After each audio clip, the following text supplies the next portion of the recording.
The universal translator crackled to life as the alien fleet hung silently in the void of space. Admiral Soren of the Velethi Dominion stood on the bridge of the Talnary, the flagship of the most powerful armada in the known galaxy. Soren's mandibles clicked softly, betraying his impatience as he stared at the strange new planet through the massive viewport, Earth. They called it a backwater planet on the edge of the galaxy. They had expected primitive life, perhaps early spacefarers, but nothing to be concerned about. Standard protocol dictated that any species they encountered would either be annexed or eliminated if resistance was detected.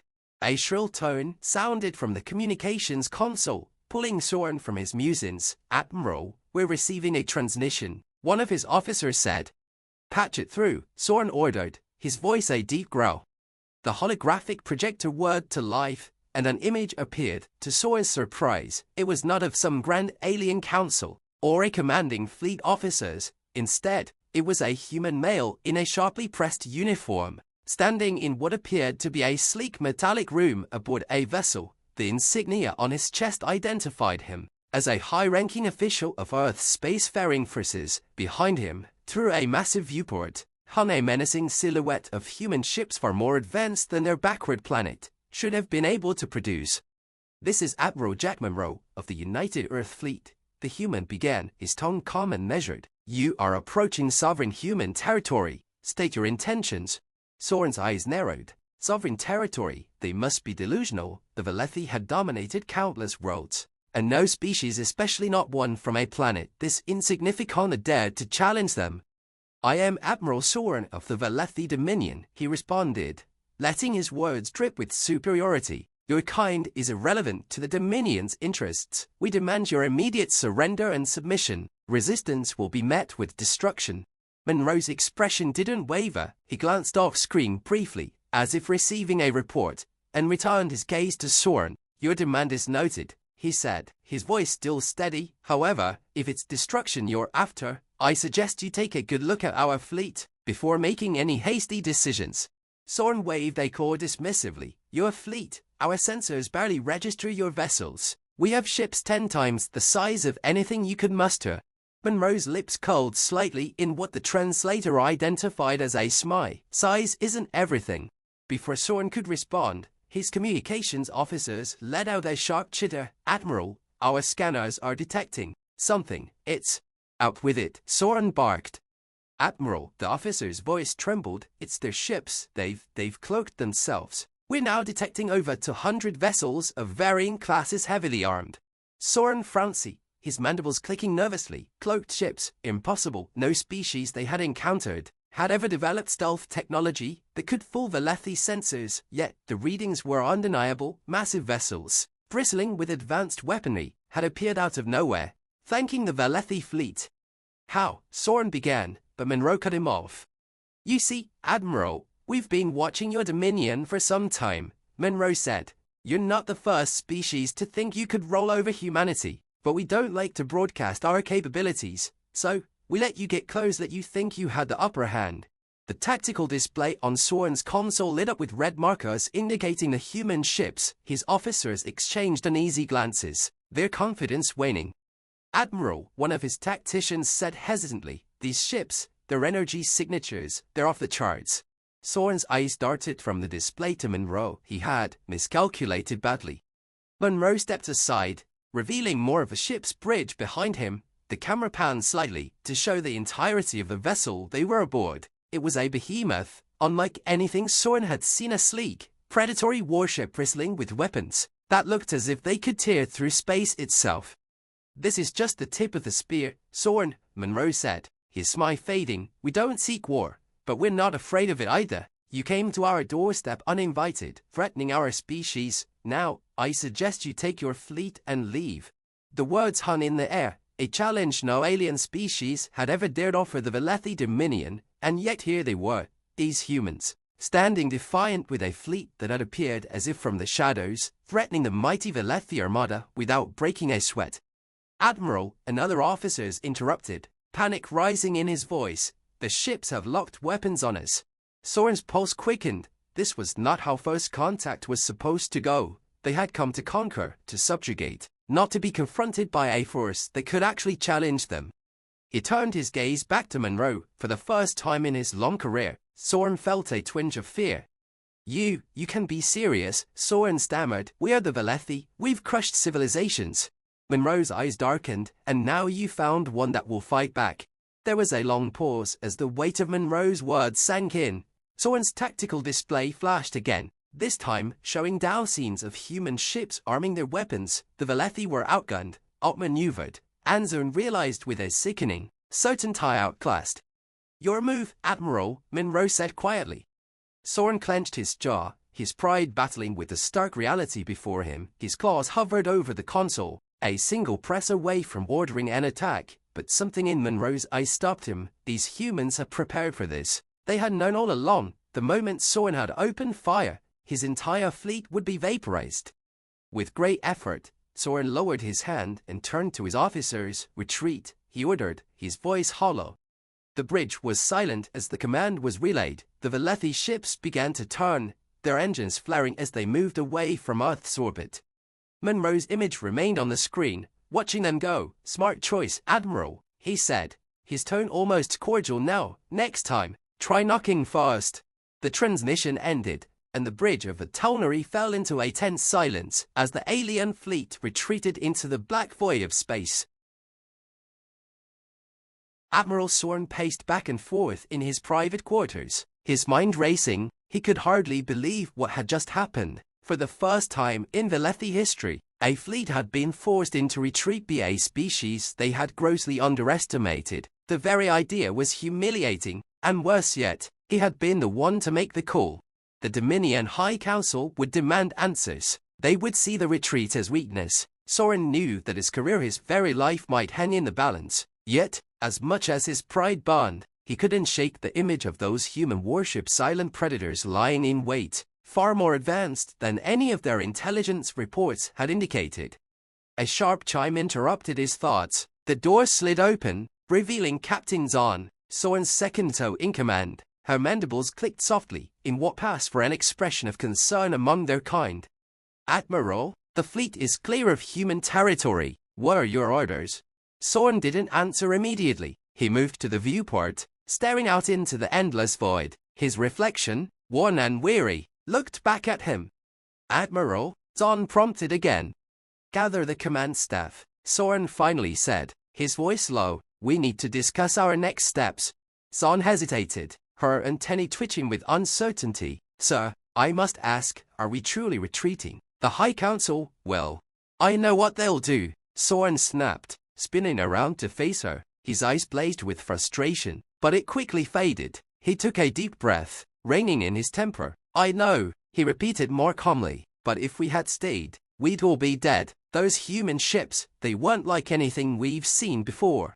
Zahn's mandibles clicked in thought. Perhaps, but could it be a bluff? Their technology can't possibly be that advanced, not from a world like theirs.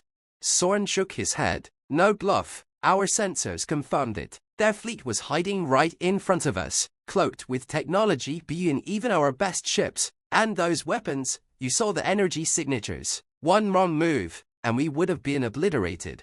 Zahn stiffened, clearly uncomfortable with the reality they now faced. Then what do we do, Admiral? If we return to the High Council with news of a retreat, they'll call for your removal, possibly worse.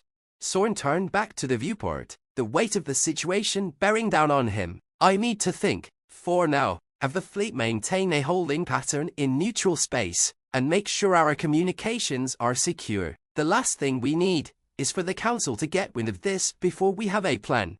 Zahn gave a crisp nod and left, leaving Soren alone with his thoughts once more. He stared out at the stars, feeling the cold emptiness of space pressing on him. The humans had played their hand perfectly, revealing just enough to send a message. They were not to be trifled with. And now, Soren was faced with an impossible decision: go back to the Dominion with his tail between his legs, or return to Earth with overwhelming force and risk total annihilation. Meanwhile, aboard the UNS Destiny, Admiral Jack Monroe leaned back in his command chair, watching as the Velethi fleet disappeared from the sensors, a smile tugged at the corner of his lips. It wasn't often that he got to see the look of raw fear in an alien admiral's eyes. How long do you think they'll stay away? Asked Commander Eliza Ruiz, Monroe's XO. who stood beside him with a smirk of her own. Monroe chuckled. I'd give it a month before they come crawling back with more ships and a bigger ego, but next time, they'll know better than to underestimate us. Ruiz nodded, her eyes flicking to the tactical display that still showed the Velethi fleet's retreat. We gave them quite the surprise, didn't we? That we did, Monroe said, but it's not over, not by a long shot. They'll be back, and when they come, they'll bring everything they've got. The Velethi don't take kindly to being humbled. Ruiz frowned. Do you think we can hold them off if they return in force? Monroe's smile faded, and he leaned forward, his expression growing serious. We've got the tech, Eliza, but numbers, that's a whole different story. The Dominion controls half the galaxy. We might have bought ourselves some time, but if they come at us with everything they've got, it'll be an all-out war. Ruiz nodded grimly. Then we better be ready. Monroe stood up and crossed the bridge, his hands clasped behind his back as he gazed out at the stars. We will start prepping the fleet for full combat readiness. I want every ship in the United Earth Fleet ready to deploy at a moment's notice. Aye, sir, Ruiz said, turning to relay the orders. As Monroe watched his officers move into action, he couldn't shake the sense of foreboding. The Velethi had been taken off guard this time, but they wouldn't make the same mistake twice. And when they returned, Earth would be the center of a war, unlike any humanity had ever faced. Deep within Dominion space, on the Velethi homeworld of Archiv, the High Council convened. News of Admiral Soran's retreat had reached their ears much faster than Soran had anticipated, thanks to a spy within his fleet. The council chamber, a massive dome structure, filled with the highest-ranking members of the Velethi species, buzzed with anger and outrage. An entire fleet, forced into retreat by primitive humans. One of the council members snarled, his voice echoing through the chamber. This is an embarrassment to the Dominion. Councillor Velkar, one of the most senior members, raised a clawed hand to silence the outbursts. His eyes glowed with cold fury as he spoke. Admiral Soran will answer for his failure, but before we pass judgment, we must understand the threat these humans pose. Velkar's words sent a ripple of discomfort through the chamber. The Velethi were not accustomed to acknowledging threats, especially from an upstart species like humanity. We have already begun gathering intelligence on their fleet, Velkar continued. The preliminary reports indicate that their technology far surpasses what we believed possible for a species of their level. We must proceed with caution. Caution, another councillor scoffed. We should send a full invasion force, crush them before they have a chance to strike back. In the vast darkness of space, Admiral Jack Monroe sat in his quarters aboard the UNS Destiny, surrounded by the cold glow of tactical holograms. The last few weeks had been a whirlwind of tense preparations. Intelligence reports from Earth's network of stealth drones were flooding in, and they all painted the same grim picture. The Velethi were preparing for an invasion. He leaned forward, studying the latest recon images. Massive warships more than 1,000 strong were gathering at various points across Dominion space. It wasn't just a fleet this time, it was an armada, the likes of which had not been seen since the Great War centuries ago. How do you fight something like that? He muttered to himself. The doors slid open, and Commander Eliza Ruiz stepped inside. She gave Monroe a quick nod, her face lined with the same worry that had settled into his own bones. You wanted to see me, Admiral? Monroe didn't take his eyes off the holograms. I've been going over the latest intelligence, he said, his voice low. It's worse than we thought. They're coming with everything they've got. We're looking at full-scale planetary invasion, millions of troops, hundreds of capital ships. If we don't find a way to even the odds, Earth's going to burn. Ruiz took a seat opposite Monroe, her gaze fixed on the tactical map. We always knew they'd come back. We bought some time, but it looks like that time's up.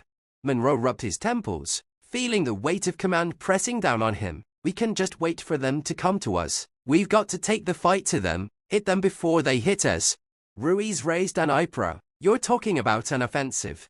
Damn right I am, Monroe said, leaning forward, the fire back in his eyes. We've got to punch them in the mouth before they bring that fleet to our doorstep. Our ships have stealth tech and firepower that can outclass them, but not in a head-on fight. We need to disrupt their supply lines, cripple their command structure, and force them to scatter. Ruiz frowned. but there was a glint of approval in her eyes. A strike deep into Dominion space. That's risky. If anything goes wrong. I know, Monroe cut in, but if we don't, Earth is finished. Ruiz considered this for a moment before nodding. All right, what's the plan? Monroe brought up a detailed map of Velethi territory. There's a major command hub in the Jaron system. It's a central node for their fleet communications. We take that out, and we throw their entire invasion into chaos. Without a functioning command structure, their fleets will be forced to act independently, and we can pick them off one by one. Ruiz leaned closer, studying the map. That's deep inside Dominion space. We'll need to get past several patrols, not to mention their automated defense systems. Leave that to our stealth ships, Monroe said. The UNS Phantom and the Spectre can cloak right up until we're in striking distance. Once we're in, we'll launch a precision strike, knock out the communications hub, and get the hell out before they know what hit them. Ruiz exhaled slowly, processing the enormity of the mission. A surgical strike, it could work, but we'll need to coordinate with the rest of the fleet to hold the line while we're gone. Earth's defenses will be stretched thin.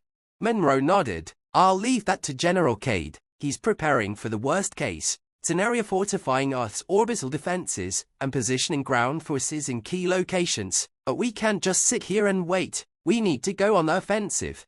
Ruiz stood and gave him a sharp salute. I'll notify the captains of the stealth ships. We'll be ready to depart within the hour. Monroe returned the salute, and Eliza. She paused at the door, turning back to face him. If this goes wrong, Monroe said quietly, you get the fleet out of there. Don't come back for me. Ruiz's expression hardened. We'll all make it back. Admiral, you're not getting out of this fight that easy.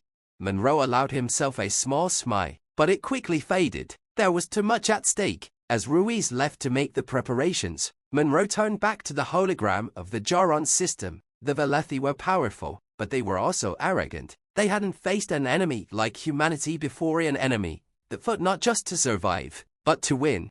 Far across the galaxy, the Velethi High Command was assembling for war. On the surface of Archith, inside a fortress-like command center, Admiral Soren stood before the High Council, his posture rigid and his mandibles clicking nervously. He had returned from the failed first contact, expecting to face execution for his retreat, but instead, the Council had spared him, for now. Before him, Councillor Velkar stared with cold intensity. You assured us that the humans were of no consequence, Admiral, Velkar said, his voice dripping with contempt, and yet here we are, preparing to launch the largest invasion in our history. Soren bristled but kept his tone measured. We underestimated them. Their technology, it is more advanced than we believed, but I assure you, Councillor, I have seen their fleet. They are few in number. Once we crush their defenses, their resistance will crumble. Velkar's eyes narrowed. Few in number, yes, but their stealth capabilities and weaponry have made them dangerous. We will not make the same mistake twice. The massive chamber hummed with the murmurs of other council members, all of whom had grown tired of hearing about the human threat. Velkar raised a clawed hand, silencing them. We will proceed with the invasion, Velkar declared. Admiral Soren will lead the first wave, and this time, failure will not be tolerated. Soren bowed his head. I will not fail, Councillor. See that you don't, Velkar said, his tone icy. Your life depends on it. As Soren left the council chamber, his mind raced. He would need to ensure absolute victory over the humans, not only to secure his position, but also to regain his honor. But as he made his way to the fleet staging area, a nagging doubt crept into his mind. The humans had surprised them once. Could they do it again? 3, 2, 1, mark. The Phantom rocked violently under the assault of Velethi fire. Sparks flew across the bridge, and warning sirens screamed through the ship's corridors. Admiral Monroe gripped the edge of his command chair, his eyes locked on the tactical display as the swarm of interceptors bore down on them. Shields at 40%. Admiral, the tactical officers called out, her voice tense. We can't take much more of this. Get us to a jump point, Monroe barked. Meh. The Phantom's engines flared, pushing the ship to its limits as it darted through the debris of the damaged Velethi comm station. Behind them, the Spectre was already in a running battle, its cloaking field flickering as it fired back at the pursuing interceptors. They're closing in fast, Commander Ruiz shouted. We need to jump or we're not getting out of here. Monroe's mind raced. They had accomplished the mission. The Velethi command hub was crippled, and their fleet was in disarray. But now, the real challenge was survival. If they couldn't escape, it would all be for nothing. Comms, signal the Spectre to break off and prepare for emergency jump, Monroe ordered. All ships, go dark and prepare for cloaking. We need to lose them in the debris field. The Phantom's engines roared as it dove into the thickest part of the wreckage surrounding the Velethi station. Twisted metal and burning hull fragments littered the space around them, providing some cover from the relentless pursuit. Initiating emergency jump calculations, the navigation officer said, her fingers flying over the console. But it's risky. We're too close to their gravity wells. It could destabilize the jump. Monroe clenched his jaw. They were running out of time. Do it anyway. We don't have a choice. Ruiz glanced at him, understanding the gravity of the situation. Brace for impact, she shouted to the crew. Just as the Phantom passed through a cloud of wreckage, the ship's jump drive activated. A bright flash of light engulfed the vessel as it vanished from real space, hurtling through the chaotic currents of the jump. For a moment, the sensation of disorientation gripped the crew as the ship shuddered violently, the destabilized jump path threatening to tear it apart. Hold together, you old beast, Monroe muttered under his breath.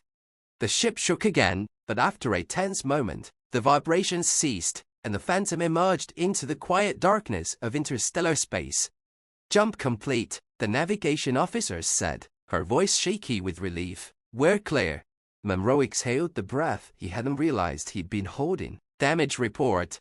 Shields are fried, and we've taken hull damage in multiple sections, Ruiz reported, but we're still in one piece. We've lost contact with the Spectre, though. They were too far behind when we jumped.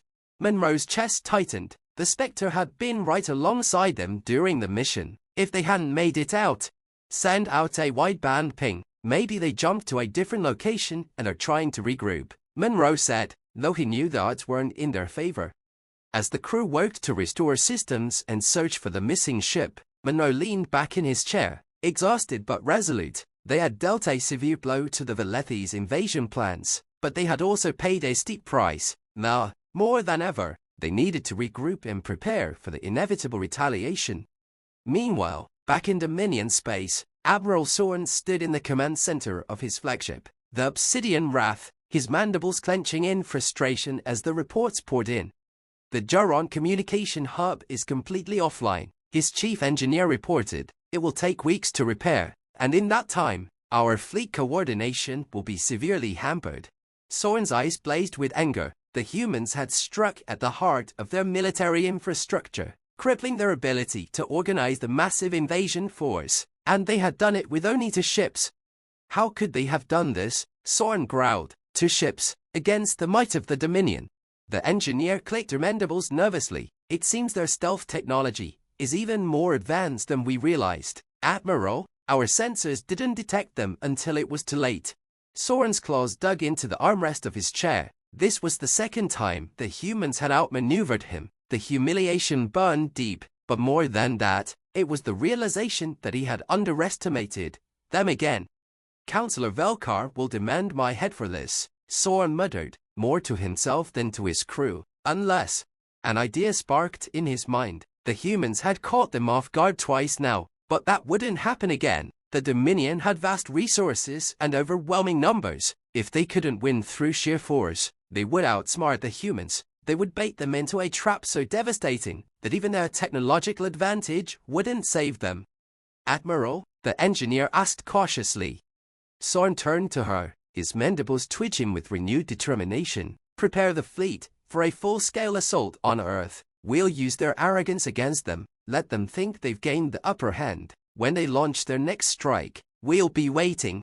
On Earth, the United Earth Fleet was mobilizing. The strike on the Velethi communication hub had bought humanity precious time, but the victory came with a sobering realization: the war was far from over. In a sprawling underground command bunker beneath the Rocky Mountains, General Cade stood over a holographic map of Earth's defenses, orbital platforms, defense satellites, and ground-based anti-ship batteries were all being reinforced in preparation for the inevitable invasion. We're deploying everything we have, Kate said to the gathered military commanders. If the Velethi make it to Earth, we'll be ready to hit them with everything from orbital defense stations to ground-based artillery. But we have to assume they'll try something we're not expecting. Their fleet is larger, faster, and more heavily armed than anything we've ever faced. Admiral Monroe's holographic image flickered to life in the center of the room. We're moving the fleet into position around Mars. It'll be our forward defensive line. If they get past us there, Earth will be their next target. Cade nodded grimly. Understood, but remember, Jack, if it comes to it, Earth's defenses will hold. We can't afford to lose our homeworld. In Dominion,